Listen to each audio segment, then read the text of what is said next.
ဆိုတာကြိုးပြီးတော့ကြိုက်အောင်စိတ်ထဲကနေကြိုက်အောင်ဒီတရားအကျင့်ကောင်းတွေအကျင့်မှန်တွေကိုကြိုက်အောင်သဘောကျအောင်လေ့ကျင့်ထားဒါကြောင့်တရားများများနာတရားနာဖို့လိုလားမလိုဘူးလားတရားတွေတည်တည်ချာချာအားထုတ်တို့တော့ဖုံးမှားခြင်းတရားကိုအမြန်မလိုခြင်းနဲ့အဲ့ဒါဒုက္ခရတွေ့ရတယ်ဒီနေ့တရားအမြန်လိုခြင်းတဲ့အခါတရားဓုတွေမရဘူးလားယောဂီတို့တရားဓုတွေမရဘူးလားအတုရမယ်အစစ်ကြတော့ကြားတယ်မြတ်စွာဘုရားရှင်တရားရဖို့ဘယ်လောက်ကြာအောင်ကျင့်ရ၄သိရှိတဲ့ကဘာတရေပြခင်ဗျားတို့6နှစ်လောက်တည်းကြည့်ပြီ၄သိရှိတဲ့ကဘာတရေမှန်လား၄သိရှိတဲ့ကဘာတရေတရားစစ်ဘုရားဖြစ်လောက်တဲ့တရားပေါ့နော်ရှင်သာရိပုတ္တရာတို့တရားရအောင်ဘယ်လောက်ကြာတသိချေတဲ့ကဘာတရေတသိချေတဲ့ကဘာတရေအရှင်အာနန္ဒတို့ရှင်မကတော်တရားရအောင်ဘယ်လောက်ကြာကဘာတရေဒီဘုရားတရားတန်ခါဩမှာကြုံတိုင်းကြက်အောင်ကြုံနိုင်ပါဗျာကြက်အောင်ဗုဒ္ဓနုဒ္ဓတိတွေပွားဘုရားကုံတော်တွေပွားတရားတော်တွေကိုရွတ်ဖတ်တဲ့ဆယ်ပူဇော်တရားသင်တဲ့နေ့တက်တရားတွေနာတရားတွေအားထုတ်အဲ့ဆိုတရားနဲ့ပတ်သက်ဟုတ်တယ်သဘောကျသွားတဲ့အဲ့ဒီဓာတ်လေးတစ်ခုရဖို့လွယ်ဘူးဗျဒီနေ့စာဖတ်တရားရသွားကြလေးတည်းအားကြလိုက်တာကောင်းတယ်ရဟန္တာဖြစ်တာမကောင်းဘူးလားကောင်းတာပေါ့ဒုက္ခအလုံးငြိမ်းဆိုတာဘယ်တော့ကောင်းလဲအဲ့ဒီစိတ်လေးပေါ်ဖို့ကမလွယ်ဘူးယောဂီတို့ဟုတ်တယ်မလား Facebook ပေါ်ဖတ် YouTube ပေါ်ဖတ် TikTok မှာကြည့်တခြားစာအုပ်တွေဖတ်ကြည့်ချစ်ကန်းကြိုက်ကန်းမုန်းကန်းလွမ်းကန်းဆွေးကန်းမကျင်တတ်တာကျင်တတ်တာဒါတွေပေါ်မှာပေါ့အဲ့ဒီကနေဖတ်လဲလို့အသိဉာဏ်နည်းနည်းရတို့တော့နော်တရားအထုံပါဖို့လောကီစာတွေမှာမရှိပါဘူးမှန်လားလောကုတ္တရာစာပေဘာသာရေးနဲ့ပတ်သက်တဲ့စာဖတ်လိုက်တော့ကောင်းလိုက်တာဒီလိုကျင့်တာကောင်းတာဟာဒီလိုနေတာကောင်းတယ်ဒီလိုတရားရတော့တာကောင်းလိုက်တာတရားများများနာ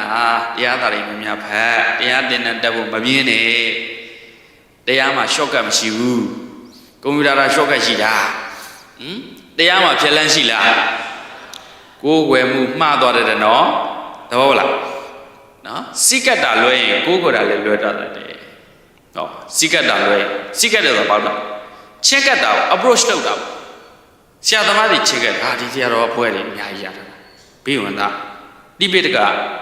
ဓမ္မသီရပြီးသားငယ်ငယ်လေးနဲ့ဘယ်တော့နေရတူတရားတွေဒီဆမှုဘက်တွေအောင်းထားတာကိမိလယဟန်ကြီးဖျား9စုလက်ထက်မှာပိဋက3ပုံဆောင်တစုတော်မဟုတ်9စု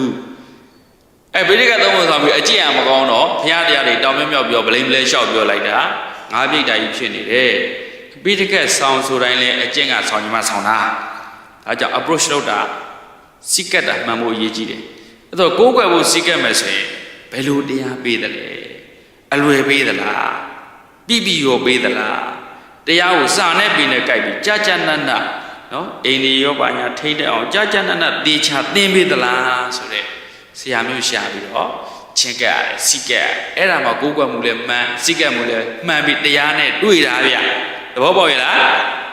အခုဘယ်သူတွေ့နေလို့အဂိဒတ္တဘာတွေကိုခွဲတော့ကိုခွဲတောင်တွေ့ရင်တောင်ကိုခွဲမြစ်တွေ့ရင်မြစ်ကိုခွဲချောင်းတွေ့ရင်ချောင်းကိုခွဲကွင်းမြီတွေ့ရင်ကွင်းမြီကိုခွဲကြောက်တုံးကြီးတွေ့ရင်ကြောက်တုံးကြီးကိုခွဲတွေ့ရကိုခိုင်းတာရှိလားမရှိဘူးလားဒီနေ့ကမ္ဘာပေါ်မှာကိုခွဲယုံကြည်မှုပေါင်း World Religions 2024 update 4200လောက်ရှိကိုယ်ကယုံကြည်မှုပါဗုဒ္ဓဘာသာခရစ်ယာန်ဘာသာအစ္စလာမ်ဘာသာအဲ့ဒါခေါ်နော်အဲ့ဒါအများဆုံးကခရစ်ယာန်ဘာသာ31.85ဆို32ရာခိုင်နှုန်းလောက်ရှိလူတရားမှာ32ရောက်လောက်ကခရစ်ယာန်အဲ့နောက်ကအစ္စလာမ်အခုတက်တယ်နော်25လောက်ဖြစ်သွားဘုန်းတော်2010 2015အထိက21အခု25လောက်ဖြစ်သွားရာခိုင်နှုန်းတက်လူတရားမှာ25လောက်ကအစ္စလာမ်ဘာသာကိုးကွယ်အဲ့နောက်မှာဟိန္ဒူလိုက်တယ်ဟိန္ဒူဘာသာ15ရာခိုင်နှုန်းကျော်လူတရားမှာ15ရောက်လောက်ကဟိန္ဒူကဲတွက်ကြည့်အောင်တရားနဲ့တွက်တစ်ကမ္ဘာလုံးတရားရှိနော်32ယောက်ကခရစ်ယာန်နောက်ထပ်25ယောက်ကအစ္စလာမ်နောက်ထပ်15ယောက်ကဟိန္ဒူနောက်ထပ်14ယောက်ကျော်က14ယောက်ပဲပြောပါတော့ non religions အဲ့တော့ဘုံလေးလာတောက်လျှောက်လေးလာ update အဲ့ဒီကြည့်တဲ့အခါ2015လောက်က non religion ဟာ12ရာခိုင်နှုန်းလောက်ရှိအခု14ကျော်သွားဘာသာမဲ့ဘာမှမကိုးကွယ်ဖျားမရှိ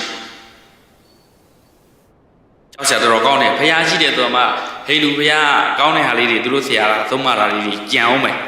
နော်ခရစ်ယာန်ဘာကသူတို့ကောင်းတဲ့ဟာလေးတွေဖဲ့ယူရင်သူတော်ကောင်းတက်ခံရှိတဲ့သူတွေဒါကောင်းတာလေးတွေပါအောင်ဖះမရှိဘူးဆိုတော့တော်တော်ဆိုးသွားတယ်ဟုတ်ပြီလား